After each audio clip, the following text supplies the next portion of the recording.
When I broke into my grandma's past, she told me to run, and nobody in my life believed the danger until it was too late. And then snow flurried down in thick white sheets, coating every inch of Minneapolis in a hush so deep it almost swallowed the sound of traffic. My windshield wipers squeaked as they shoved slush aside, the city lights swimming past in a blur. Thursday evening, middle of February 2006, the kind of cold that makes your breath hurt. My hands were trembling, and it wasn't from the weather.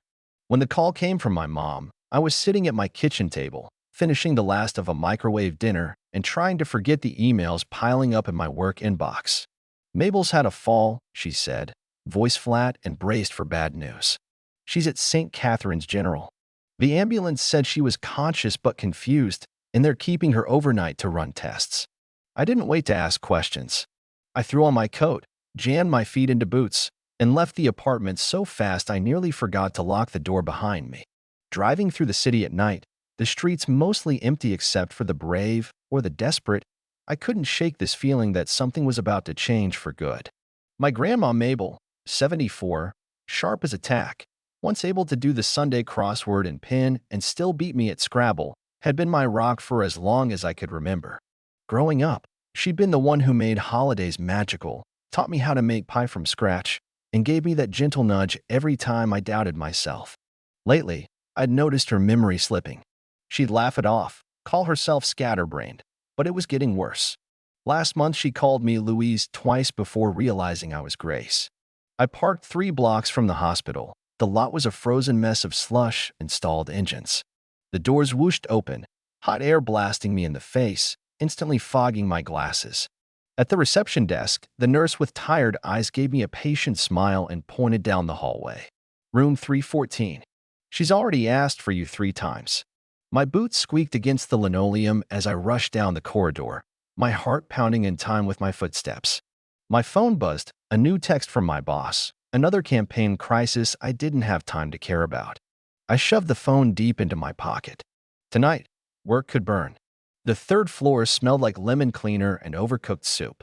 Every room had a paper snowflake taped to the window, a sad attempt at cheer. I counted the doors, but my head was already swimming. When I reached what I thought was 314, I hesitated, took a breath, and pushed inside without knocking. A figure lay in the bed, curled under a thin blue blanket. The blinds were half closed, light spilling in from the hall, making the whole scene look underwater. I strode over, mind racing with what I'd say to Mabel, already planning how I'd downplay my worry and joke about her getting into trouble at her age. As I leaned down to hug her, the person jerked upright, startling both of us. My arm snapped back, and I froze, realizing immediately this wasn't my grandmother at all. "Who the hell are you?" he demanded, voice raspy, eyes wide and fierce. Not old, not frail, not my grandma. He looked about my age, maybe a few years older, his right leg propped in a heavy cast. Black hair stuck out in every direction, stubble dark along his jaw. I took a step back, mumbling apologies, feeling my face burn with embarrassment. My bag slid off my shoulder and crashed to the floor, keys and lip balm rolling under the chair. The guy tried to laugh, but it came out a cough. "You're not one of the nurses, unless the uniforms have gotten more stylish," he said. His sarcasm snapped me out of my panic. I scrambled for my bag, wishing I could vanish. "Sorry, wrong room. I'm looking for Mabel, my grandmother." "I must have read the number backwards," I stammered, avoiding his gaze. "Try 2 doors down," he said, voice softening just a little. "But hey, thanks for the surprise wake-up call." I forced a laugh, found my things, and hurried out, cheeks burning so hot I could barely feel the cold in the hall. Room 314. Of course, I'd wandered into 341. When I finally found my grandma, she was propped up in bed, arguing with a nurse about her dinner tray. "Don't let them feed you that Jell-O." "Honey, it's a conspiracy," she stage whispered when she saw me. I grinned and kissed her forehead. Her hair was a mess, eyes bright with defiance. She looked small in the hospital bed, but she still had that spark that made everyone in the room listen when she spoke. "Grace, you didn't have to drive in this weather." I told them I'm fine, but nobody listens to old ladies these days, she said, squeezing my hand with surprising strength. "You fall in the ice, you break a bone. Next thing you know, they're running a million tests and acting like you're made of glass." I let her talk, just happy to see her. The nurse shot me a look over Mabel's shoulder, mouthing, "Keep her calm." I nodded, already pulling out the crossword puzzle book I'd grabbed on my way out. Mabel's face lit up when she saw it. For half an hour, we worked through clues together, her eyes darting between the page and my face, as if trying to memorize me. When she got stuck, she pretended she didn't care, but I could see the frustration behind her smile. The doctor came in, tall and distracted, flipping through her chart. He asked Mabel if she knew what year it was, who the president was. She got them all right except for the year. I was only off by a decade, she joked. He frowned and scribbled something on her file. After he left, Mabel squeezed my hand tighter. "Promise me you'll get me out of here in the morning," she said, voice suddenly serious. "I don't like hospitals.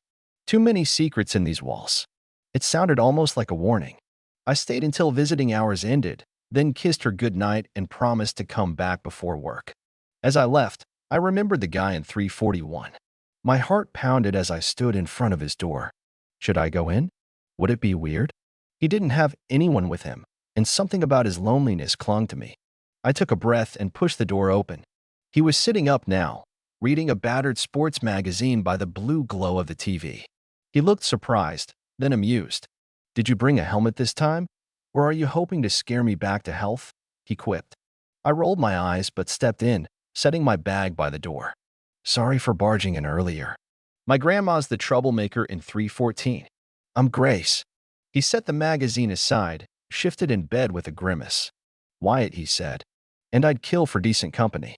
My mom's in Atlanta and my dad's been gone since I was a kid. The only visitors I've had are nurses who steal my pudding and doctors who can't answer a straight question." There was something raw in his voice, the kind of honesty people only show when they think no one's really listening. I stayed longer than I meant to. We talked about everything but hospitals. He asked about my job, so I told him about my boss who can't remember my name, the campaign I botched last week, and the cat who keeps destroying my houseplants. He told me how he ended up in Minneapolis, tech consulting gig gone wrong, slipped on black ice outside a client's office, landed in a heap and woke up in this room. He joked about starting a book club with the old ladies down the hall, but there was a sadness underneath. When he described the accident, I caught something odd in his story. He seemed sure someone had tampered with the handrail he grabbed as he fell. I let it slide, chalking it up to pain meds, but a seed of curiosity stuck with me. After an hour, I said goodnight and promised to come back. I meant it. The drive home felt even lonelier, the city buried under a fresh layer of snow. I kept thinking about Wyatt, the hospital room, Mabel's worried eyes. That night, I didn't sleep much. Something was changing. I could feel it, icy and electric, crawling under my skin. I wasn't ready for how much everything would unravel or how far I'd have to go just to keep the people I loved safe. When I woke up the next morning, the light coming through my window was blue and cold, making the frost patterns on the glass look like broken spider webs. I hadn't really slept, kept turning over every word from last night, every worried look Mabel gave me, every strange detail Wyatt mentioned about his fall. It felt like a hangover but heavier, not just tired, but rattled all the way through. I almost bailed on work, but my boss was already blowing up my phone with angry texts about the campaign, so I promised myself I'd just stop by the hospital for a few minutes before heading to the office. As I walked outside, the wind nearly took the breath out of my chest. The streets looked abandoned, the city buried under a silent, punishing snow.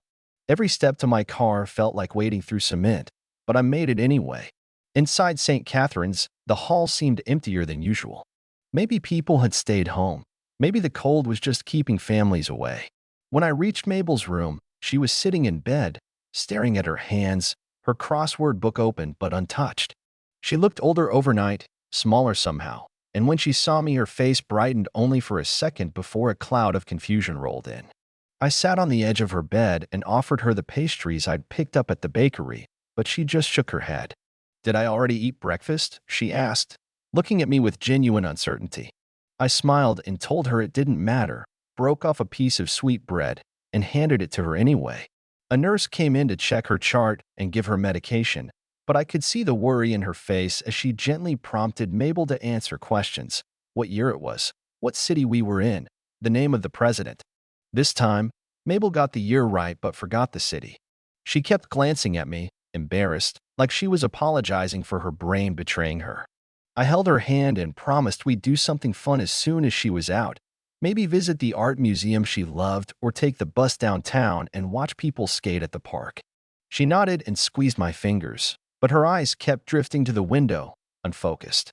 When the nurse left, I finally asked the question that had been clawing at me all night. "Grandma, do you remember exactly what happened yesterday?" For a long moment she was quiet. Then she whispered, "I remember slipping in the cold and someone's voice telling me not to be afraid. I think it was your grandpa's, but he's been gone so long." She blinked back tears, and I realized how much of her she was losing, piece by piece.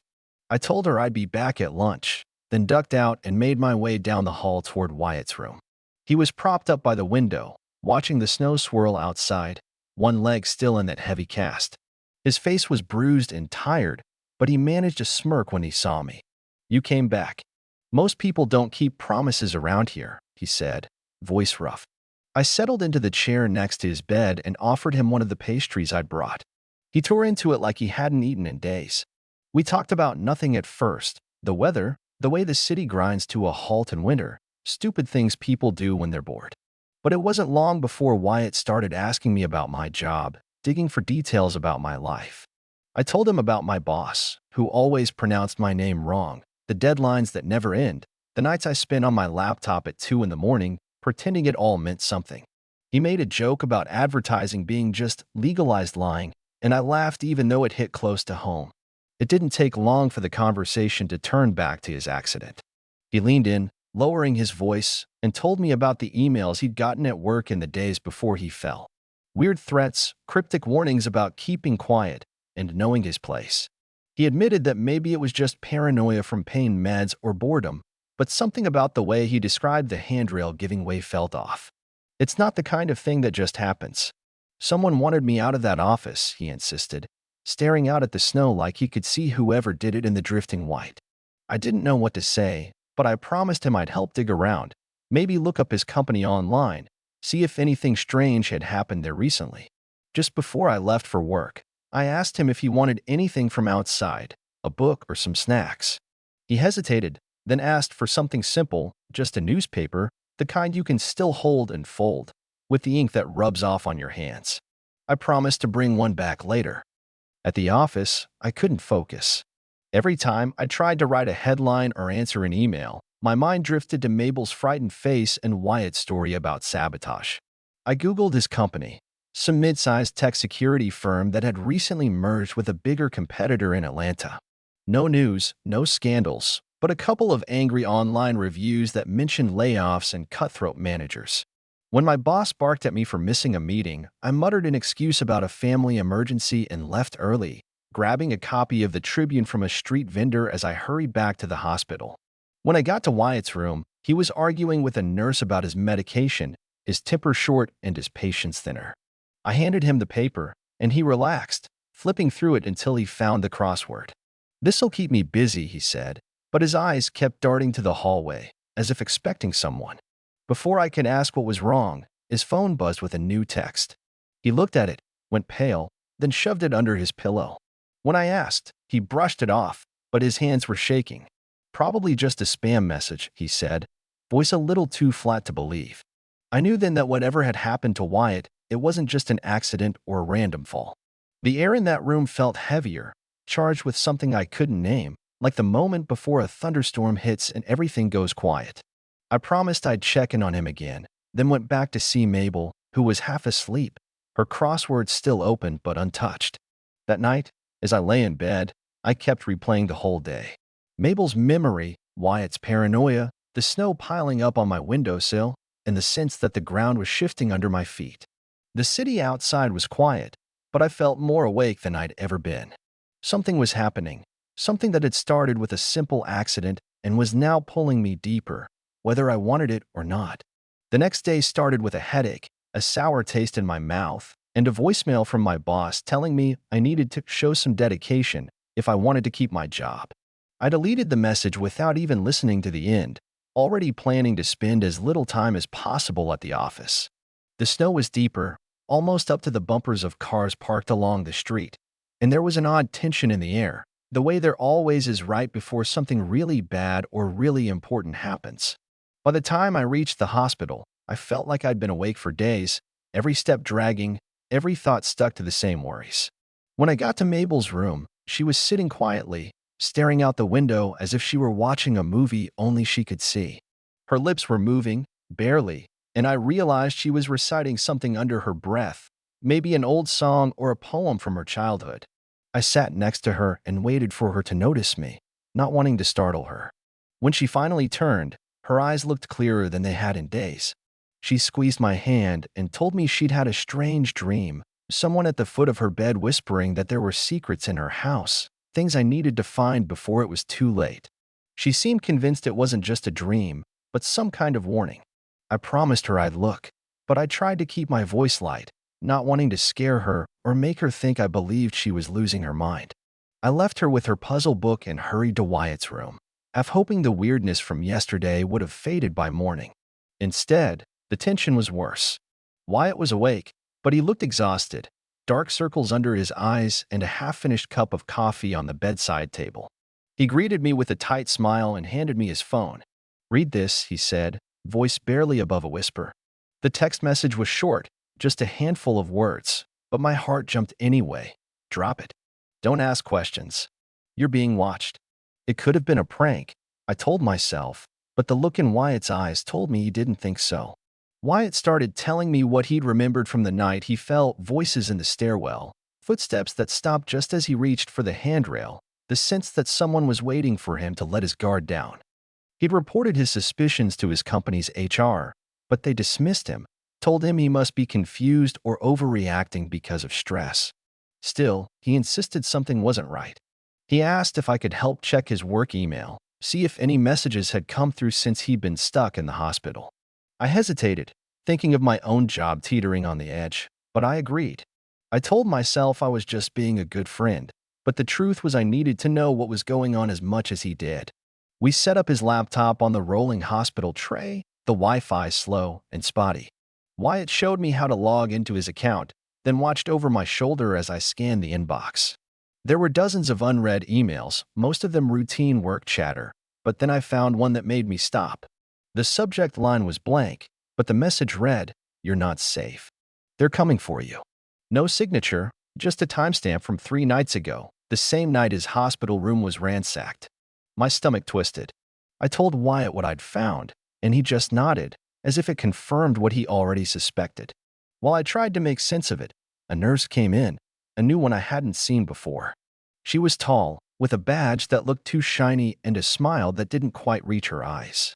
She checked Wyatt's chart, asked him a string of questions about his pain level and medication, then lingered just a little too long, her gaze flicking to his laptop. I caught her watching us, and when I met her eyes, she smiled thinly and left without another word. As soon as the door closed, Wyatt leaned forward, whispering that he'd seen her before, outside his old office, talking to someone from security. I tried to laugh it off, but my skin crawled. The blizzard outside was getting worse. Through the window, I could barely see the parking lot, just swirling snow and the distant yellow glow of the streetlights.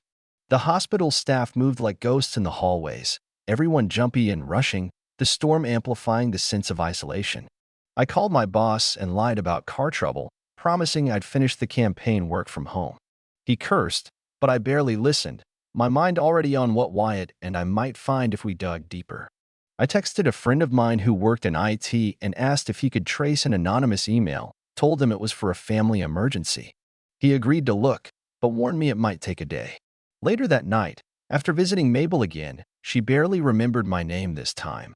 I walked back toward Wyatt's room and noticed a janitor wheeling a cart nearby. Something about the way he kept glancing over his shoulder made me uneasy. When I ducked into Wyatt's room, the lights were off, but he was wide awake, staring at the ceiling. "Someone was in here while you were gone," he whispered. I heard them moving around, opening drawers. He held up a small USB drive he'd hidden under his pillow. "I keep everything important on here, just in case." We tried to make a plan, talking in low voices about what to do next. Wyatt wanted to check the hospital's security footage, convinced whoever was after him wasn't finished yet. I promised I'd help, even though I had no idea how we'd pull it off. Before I left, I asked him if he wanted me to bring him anything in the morning. He looked at me for a long time, then said, "Just come back." That's enough. When I finally got home, I was so wired I couldn't sit still. I kept thinking about Mabel's warning, Wyatt's fear, the anonymous texts, and the nurse with the cold eyes.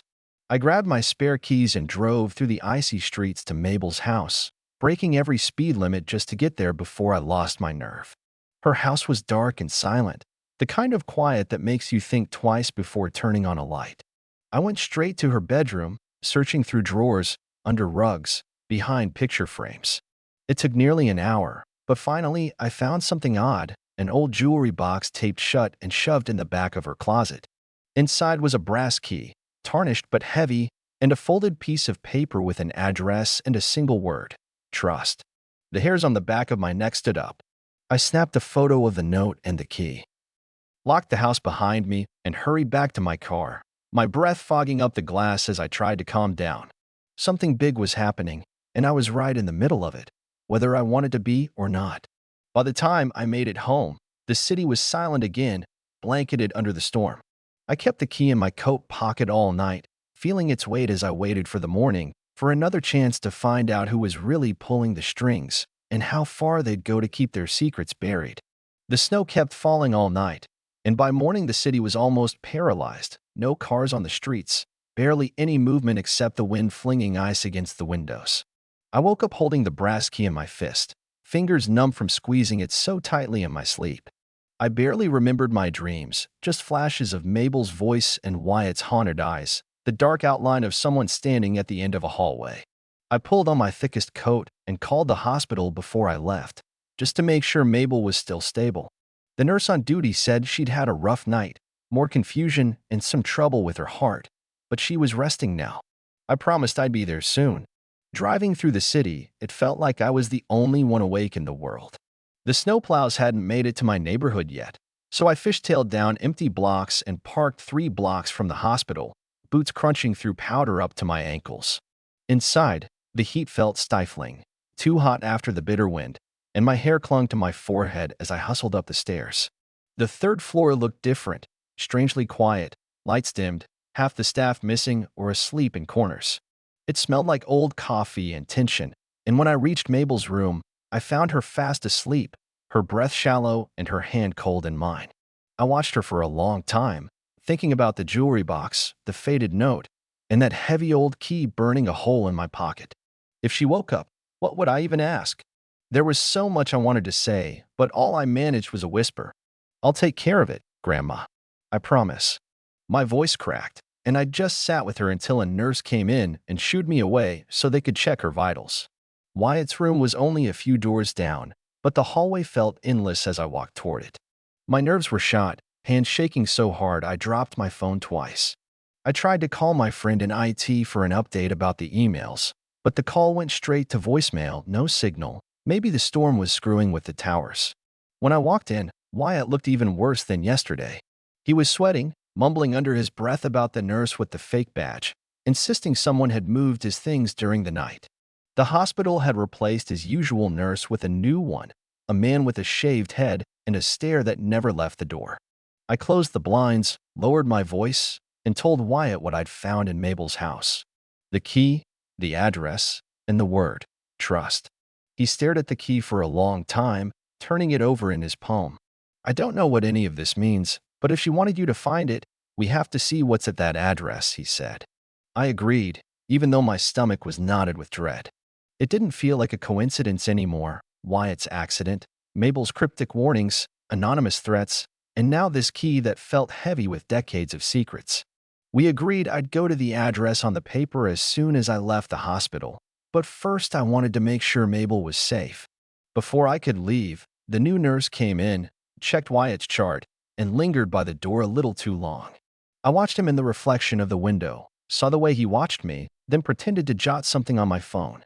Wyatt mouthed, "Be careful," as I slipped past the nurse and hurried back to Mabel's room. She was awake, confused, struggling to sit up.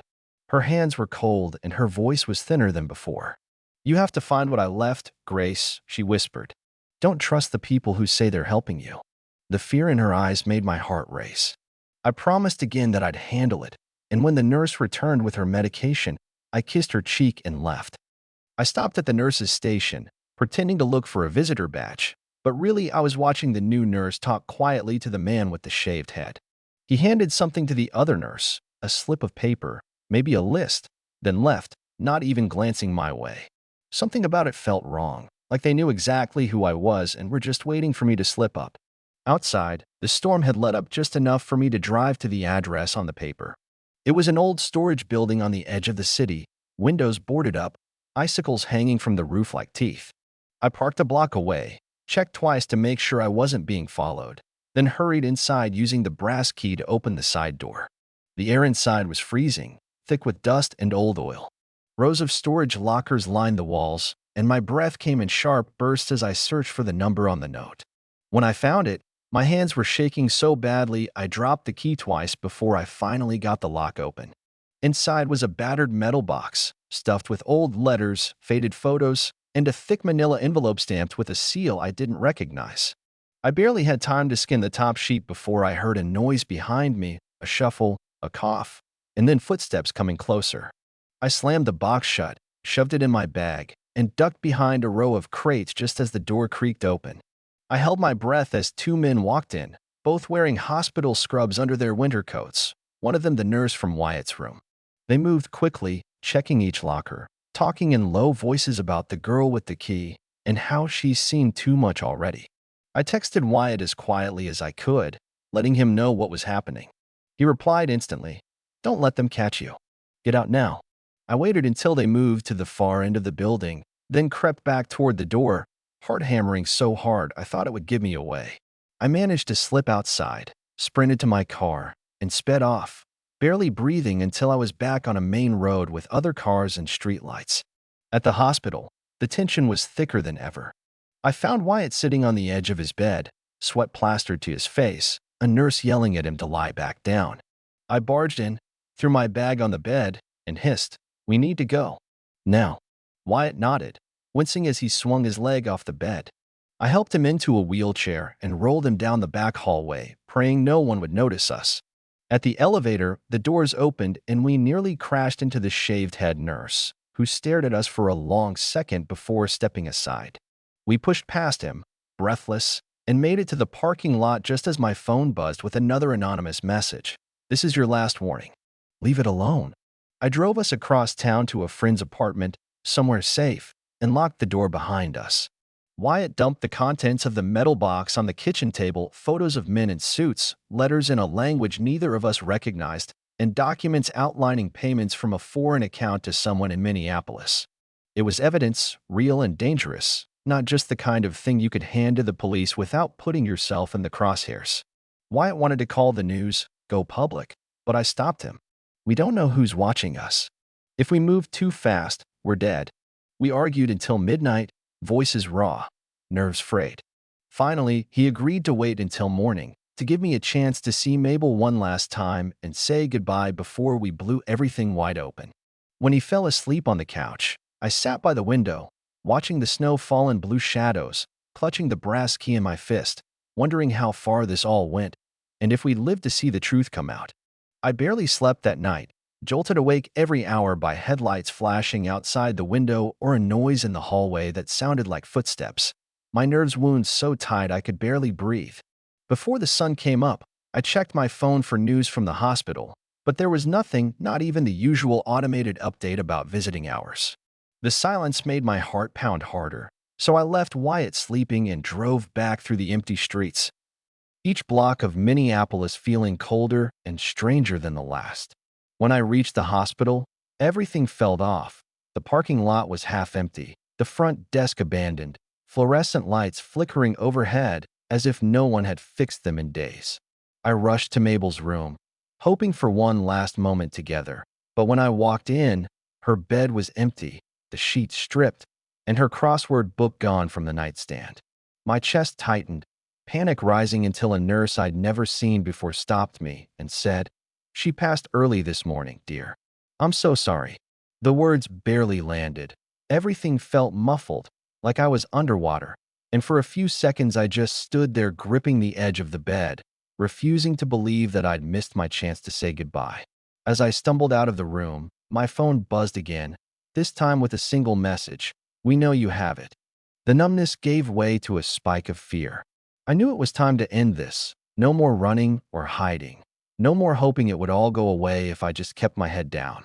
I drove to the nearest police station, gripping the metal box in my lap, ignoring the fact that my hands were shaking so badly I could barely hold the steering wheel. The detective who met me in the lobby looked skeptical until I opened the envelope and spread out the documents, the faded photographs, and the transfer records from the foreign account. His face changed in an instant, from annoyance to alarm, and he told me to wait while he called in someone from the State Bureau. It all moved too quickly after that. A rush of questions, forms to fill out, men in suits whispering in the hallways. I explained what I knew about Wyatt's accident, the threats, the nurse with the fake badge, the men searching the storage unit, and the contents of the box. I told them about Mabel's warnings, how she'd always seemed to know more than she let on, even in her last days. I don't know what I expected, but I didn't expect the detective to ask if my grandmother had ever worked for the government or why her name had shown up in a list of suspected Cold War informants from 40 years ago. I thought it was a joke at first, but as he explained, I realized there was an entire part of Mabel's life I'd never known about, secrets she'd protected so well that even her closest family never guessed. By the end of the day, police had swept the hospital, arresting 2 staff members for fraud, identity theft, and attempted assault. Wyatt was taken into protective custody, his story finally believed now that there was real evidence to back it up. I was given an official apology and a promise that the right people would be brought to justice, though the detective warned me it might take years before all the answers surfaced. The funeral for Mabel was small, just me, a few old friends, and Wyatt, who arrived on crutches, his eyes bright with relief and something like gratitude. A week later, I sat alone at the frozen edge of Cedar Lake, the brass key heavy in my pocket, reading the last letter Mabel had written in her careful, looping hand. She said she'd always hoped her past would stay buried, that she'd never wanted her secrets to become my burdens, but she was proud of me for finding the courage to do what she never could. She ended with a warning, cryptic as ever. Trust is the most dangerous thing you can give away. Not everyone who seems like a friend will stay one when the snow melts. That night, I came home to a plain envelope on my doorstep. No name, no return address. Inside was a photograph of Mabel as a young woman, standing in a crowd in Berlin, her face half-shadowed by someone else's arm. On the back was a message scrawled in neat, unfamiliar handwriting. The past never forgets. Keep your doors locked. I stared at it for a long time, knowing that everything was over, but also that nothing really was. Not while Mabel's secrets were still echoing through my life. Not while someone out there was still watching, waiting for the next chapter to begin.